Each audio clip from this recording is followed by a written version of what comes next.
Shalom saudara, apa kabar? Semoga sehat dan tetap diberkati oleh Tuhan. Hari ini kembali firman Tuhan kita pelajari bersama lewat Yosua pasal 1 ayat 1 sampai 9. Silahkan Anda buka Alkitab Anda dan silahkan Anda baca dan kita akan pahami firman ini bersama-sama. Saudara-saudara ini kasih Tuhan, setiap orang tentu memiliki kerinduan untuk mendapatkan keberhasilan dalam hidupnya. Entah itu berhasil dalam pekerjaan, berhasil dalam mencapai setiap harapan dan cita-citanya. Nah, untuk menjadi pribadi yang berhasil, tentu ada hal-hal yang harus kita lakukan. Karena tidak ada orang yang berhasil hanya dengan tidur-tiduran saja, hanya dengan bermalas-malasan saja. Namun, di balik setiap keberhasilan, pastinya ada semangat, ada keinginan, dan juga ada pribadi di belakang layar yang selalu mendukung kita, yang memberikan spirit buat kita, sehingga menjadikan diri ini menjadi pribadi yang berhasil. Saudaraku, di dalam Yosua pasal 1 ayat 1 sampai 9 tadi menceritakan bahwa Tuhan memakai Yosua untuk menjadi pemimpin umat Israel.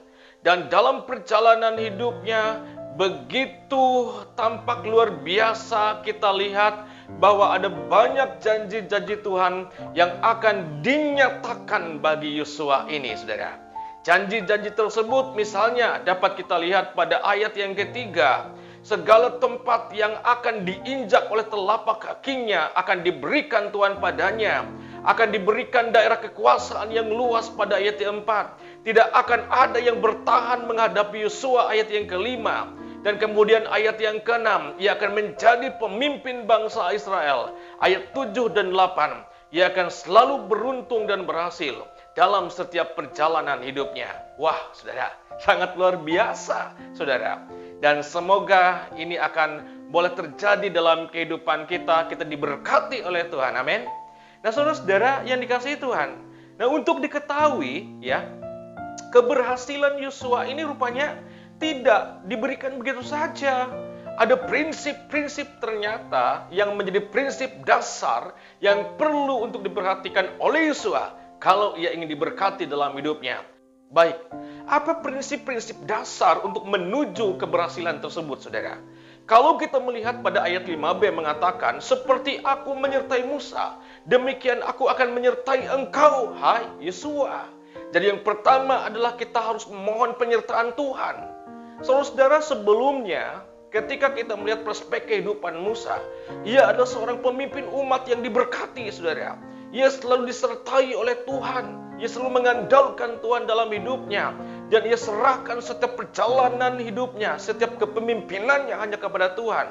Dan memang Tuhan tidak pernah tinggal diam dalam kehidupan Musa dan perjalanan hidupnya. Tuhan memberikan tiang api ketika ia membawa bangsa Israel. Tiang awan, mana air yang pahit berubah menjadi yang manis. Dan ada banyak hal-hal yang luar biasa, mujizat yang dinyatakan oleh Allah kepada Musa dan juga umat Israel. Nah, seperti halnya Tuhan menyertai Musa, Yosua pun demikian. Tuhan berjanji memberikan penyertaan baginya, saudara. Nah, apa yang dapat kita lihat pada poin pertama ini? Memohon penyertaan Allah adalah sebuah sikap kerendah hatian kita kepada Allah. Pengakuan kita bahwa kita ini lemah, kita ini terbatas, kita ini tidak berdaya apa-apa tanpa Tuhan di dalam hidup kita. Sebab itu, saudara-saudara yang dikasihi Tuhan, kita selaku orang beriman harus mulai menjalin relasi yang baik sama Tuhan. Kita membutuhkan Tuhan, kita membutuhkan kekuatan Tuhan, dan kita harus selalu melibatkan Tuhan dalam setiap perjalanan kehidupan kita. Nah, lalu yang kedua, saudara, miliki hati yang kuat dan teguh. Ayat 7 dan 9 mengatakan, kuatkanlah, teguhkanlah hatimu. Saudara-saudara, tugas yang dipercayakan oleh Allah kepada Yosua bukanlah tugas yang ringan. Yosua akan menghadapi kedegilan umat Israel seperti yang dihadapi oleh Musa. Yosua akan menghadapi banyak musuh dan juga ia akan menghadapi dirinya sendiri dengan perkara besar yang dihadapinya. Maka dibutuhkan kekuatan dan keteguhan iman di dalam Tuhan. Kuat dan teguh adalah salah satu ciri orang yang percaya pada Tuhan. Mengapa, saudara? Karena setiap orang yang percaya diharapkan memiliki kekuatan keteguhan ini kalau menghadapi problem, kalau menghadapi masalah ataupun tantangan. Kita harus punya keteguhan hati sebab itulah yang akan kita hadapi nantinya.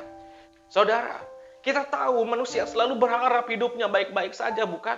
Mulus, tanpa hambatan atau tanpa rintangan sedikit pun.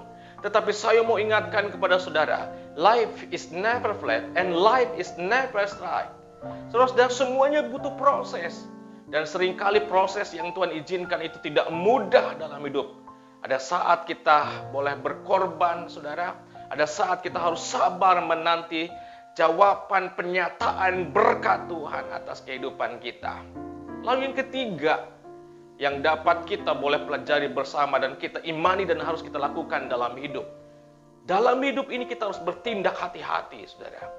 Ayat 7b mengatakan bertindaklah hati-hati sesuai dengan seluruh hukum yang telah diperintahkan kepadamu oleh hambaku Musa. Mengapa kita harus berhati-hati? Ada beberapa alasan yang patut kita pertimbangkan. Pertama, karena kehati-hatian adalah cara tetap untuk bisa menutup pintu kesalahan dan kekeliruan dalam mengambil keputusan atau kesimpulan kita berpikir, saudara. Lalu yang kedua adalah hal yang tidak mudah menyatakan bahwa ada memang faktor-faktor tertentu yang oleh karena kekurangan hati-hatian seorang menjadi tidak baik. Pekerjaan pada mulanya diniatkan untuk dimaksudkan untuk kebaikan, lalu karena kurang hati-hati menjadikan orang lain, saudara-saudara, mengalami akibat dari ketidakhati-hatian kita. Banyak kasus nikmat yang dianugerahi pada seseorang, lalu karena kurang hati-hati, justru nikmat itu membawa kehancuran dan kesengsaraan. Nah, kunci yang keempat, saudara, yaitu tetap fokus. Ayat 7c mengatakan, janganlah menyimpang ke kanan dan ke kiri. Saudara-saudara, Yosua dalam ayat 7c ini diperintahkan oleh Tuhan untuk fokus kepada satu arah ke depan. Mengapa? Tuhan tidak mau Yosua terpengaruh dengan godaan dan tawaran yang ada di kanan kirinya, saudara. Ia hanya mau supaya Yosua fokus pada sebuah tujuan yang telah ditetapkannya. Saudara-saudara yang dikasihi Tuhan, kita boleh mengetahui bersama bahwa setiap hal itu penting. Tetapi tidak setiap hal itu utama, bukan? Orang harus bisa membedakan mana yang penting dan mana yang paling utama dalam hidup. Kita harus bisa membedakan mana yang keinginan, mana yang kebutuhan. Kita harus bisa bedakan mana yang pokok dan mana yang tambahan. Inilah hidup, saudaraku. Jika kita ingin membuat perubahan dalam hidup, maka prioritaskan fokus kita mulai saat ini. Apa yang menjadi fokus Anda ke depan? Saudara-saudara, jadi apapun yang sedang saudara rancang, apapun yang saudara rencanakan, apapun yang ingin saudara lakukan, kita harus fokus demi masa depan dan tercapainya setiap hal yang saudara harapkan. Ora et labora. Tuhan Yesus memberkati.